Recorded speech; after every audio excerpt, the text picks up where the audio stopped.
did a setup on him, and they took him the day of his birth, saying that my daughter had done fentanyl, and CPS came in and took him, and my daughter was given fentanyl by them. Oh, we forgot. Are you serious? After my grandson's taken away it was only maybe 3 to 5 days, but the point is, that's when they're bonding with their mother. Mm-hmm. You know, that's when the bonding occurs, and it was the creepiest, nastiest little shriveled up. She just looked like the witch on Snow White, you know, with the apple. Mm-hmm. That type of woman. And I prayed, and I prayed, and I prayed, and I did everything I could to get him back, and we got him back. But I can't believe that in the end results on the records, that they had given her the fentanyl. So what a setup. Yeah, and they get away with that a lot of times, you know. Parents don't have the wherewithal to stand up and fight, or to you know, get legal counsel, or they're frightened. They're frightened. They don't have. They're frightened, yeah. And you know, a lot of those kids, a lot of those babies don't get to go back to their parents. No, and I think the average parent does that isn't aware, and grandparent, they go along because they think, well, if I do what they say, they'll be nice to me. No, that's when they take full advantage of you. Yeah. Yeah. Yeah. And, you know, a lot of them sound reasonable enough, the things they say and whatnot. And they even frighten the parent into thinking the child was doing it. It's just a horrifying situation. It really is. It is. It's just, it's criminal. It is. And but it is, the people are waking up to it. It's a lot more prevalent than it used to be. And I have to say that you've helped that a lot. Slinging through the mud and wading through it with your hip boots on. Literally. Right? And falling down and having to be drug up, you know, over and over. Goodness, these people. Oh. Yeah. And they're all connected. They're all of the same spirit realm, you know. Yeah. It really, they are. All of the little, what do you call them, the shills on Facebook and the CPS and all of the, you know, it's a spirit. Mm-hmm. It's an antichrist spirit. So you've got the ones in the government, the Democrats. See, all these people and what it really comes down to underneath is they're bubbling with hatred. Hatred of what their life has been, hatred that they can't control. I don't know where all this hate comes from, but it's pretty scary. You know, and yeah, and it's really a lot more people than I had thought it was originally. Yeah. And I mean, some of it's through ignorance, like I said, and fear, and just lack of understanding and knowing what's going on, and just, you know, because people are just trying to survive financially. They're trying to, you know, they're doing the bob and weave all day long, just trying to survive and feed their families. You know, a lot of these shills on Facebook, or these organized gang stalkers on Facebook, right? They target because, you know, they want to traffic. They want to traffic. They want to break down the person. They want to make them more vulnerable. You know, yeah. I was talking to Aaliyah earlier, and I was talking about, you know, how some of these parents will get their kids back. You know, they'll work the program, and they'll stay sober, and they'll start winning their case, and they'll start getting close to winning their kids back. And then I'll see all of these, like, gang stalker types, or fake journalist people or advocates attack them to such an extent and use their CPS court file allegations to completely just publicly humiliate and destroy the person. Right. So they do fall off the wagon, you know, or one of them will step up to the plate and be like, "Oh, we know, we understand. Oh, you know, look, we can give you a fix. You know, we can give you a fix of drugs." And, or you know, the other thing they used to say to my daughter was, "We understand," when she was doing perfectly well. You know, you have occasional bump, or, you know, you hit a bump. They're encouraging them. Oh, but we're not going to do anything. We'll just be there for you. You're going to hit, you know, and I'm thinking to myself, you people are disgusting. And so She's out of this now for months on end, and it's really, really good. But the thing is this, they kept that case dangling. They kept it dangling even when it was finished, hoping that there would be a slip-up of some kind. Just hoping. You know, really. Yeah. It's just so awful, and they never helped her once. Yeah, they'll even try to, encourage, the person to crack or to break or to fall off the wagon. Yes, they came here, 5 of them. This is, half a year ago or more now, because she's been 4 months more, 5 months out. But they came here, and they were like 5 of them, like vultures. And from a different, not her, where she was going, how do they call that when they go to their classes? Anyway, it wasn't her advocate or her, not advocate, but caseworker. It wasn't her caseworker. So all these people from Phoenix area, which weren't Grants Pass where she went, came over here trying to force her to take a test. Now listen to this.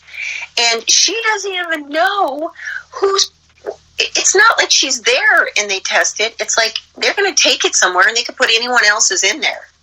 You know what I mean? It's like she said, no, I won't. You are not my caseworker, and I know my rights, and I'm not going to give you one.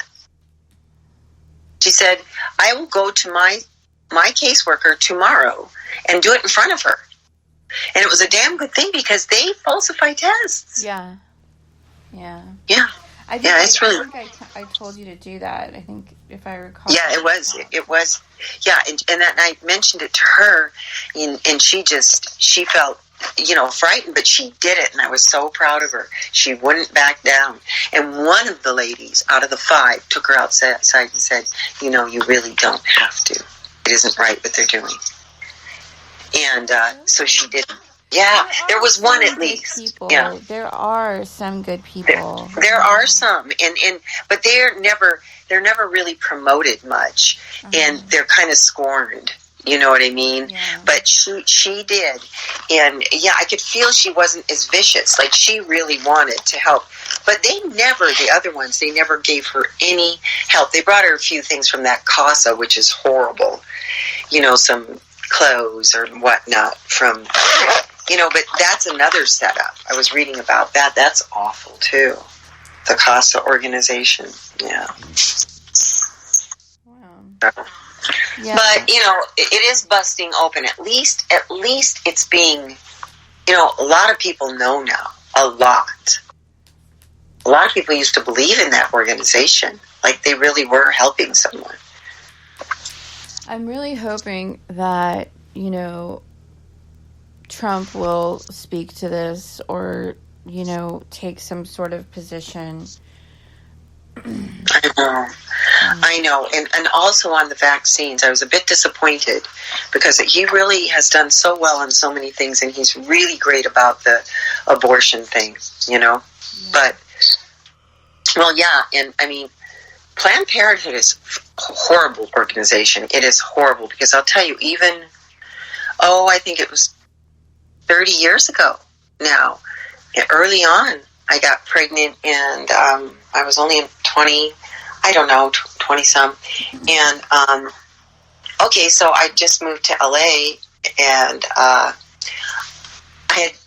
I didn't have a doctor yet, so I made an appointment I felt like I was, pregnant. I had missed a period, and I think I was almost right around 2 months, a little over, maybe a week or 2 over, 2.5 months. So I made an appointment with Planned Parenthood, and it was out a few weeks, because maybe a month. It was a few weeks, something. They couldn't get me in right away. It's really busy down there, because there's a lot of people who use them. Anyway, so by the time I got in there, I was around 3 months. And I went in, and they had, they don't just take your urine at that point when you're getting third, like going into the next trimester. It might have been a little over 3 months. Then they do that little stirrup thing and do an exam with the little, you know what I mean? And they were doing that exam. And sure enough, she took it and she twisted it just deeply inside of me and just went, and I just jumped, and it hurt. It just pinched so bad, and it hurt so bad. And I went home, and my stomach started getting puffy, and it was cramping really bad, and I tried to put my feet up. Well, there was 2 days I tried to fight it, and then I finally got a little fever, and I just said, God, I whatever is your will. And then I lost the baby, and it was about as big as your hand, the tissue around and everything. Yeah, and then I sent it in, thinking, well, maybe there was something wrong. I didn't want to believe somebody actually aborted my baby, but it was right after. And then it said, products of conception normal. So the baby was an absolutely normal baby, and they got rid of it. Yeah. So I have never trusted Planned Parenthood. Yeah, that was in Culver City. I lived in Culver City, and it was really horrifying. I was so traumatized. The baby would have been, his name James, and yeah, it was pretty horrific. So I have never trusted them ever since, never went to another one. But the first thing they said to me, and I should have known, but I was so young and dumb, when I called in to make the appointment, are you keeping it? First question, in a very gruff voice, are you keeping it? What a thing to say to a young pregnant mother. Ugh, horrible. So, and that's at the same time. They promote under the guise that they give counseling, That their health, give me a break. They'll give you checkups, and, that they will counsel you and get, on different alternatives. What they do is they give you birth control, unless you're dying of cancer and you ask, or you're really sick and you ask for a test. They hand out birth control like cotton candy. They're about getting rid of the children and the babies, population control. Mm-hmm. That's what they're about. And sacrifice and money and, trafficking the body things. It's like that guy who got, he is being sued for tons of money. What was his name? The one that uncovered and had live videos of them talking about selling the baby's parts and getting a Porsche and all that. Remember that guy who exposed them? Yeah. I don't know. I just have a hard time stomaching it, Oh, it's terrible. It's really terrible. But I know firsthand. It's true because they did it to me, and I just went in to have a little exam. I went in to get, a positive result on the test and see that everything was okay. I've had my own traumatizing experiences, and yeah, not good. Well, I shared that only because this is so long ago, and they were even that same spirit then, the same thing. Yeah, and it was in Woodland Hills, California, that they found a whole truckload of these aborted fetuses in the hot weather.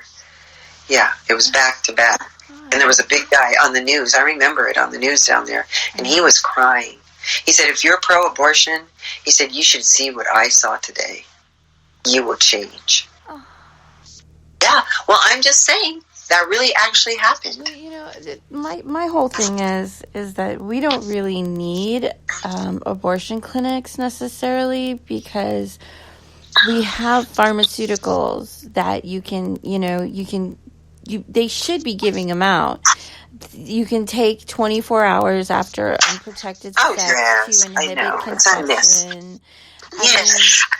There is also, there's Plan B, and there's, all these other methods that it's kind of a very archaic idea that we still need abortion clinics. I'm sure there's the exception. We do need, but that can be provided by a doctor or like the hospital. Private doctor. We don't need all of these abortion clinics necessarily, Well, they did, they actually had a doctor, and I forget his name, but really interesting, intelligent, kind-looking man who's very pro-life and a good doctor, and he was saying they're lying. They are not for health. 90% of their business, if not more, is abortion. And he said, and they now it's being geared to the point where if you're an intern or a doctor and you want to become an OBGYN,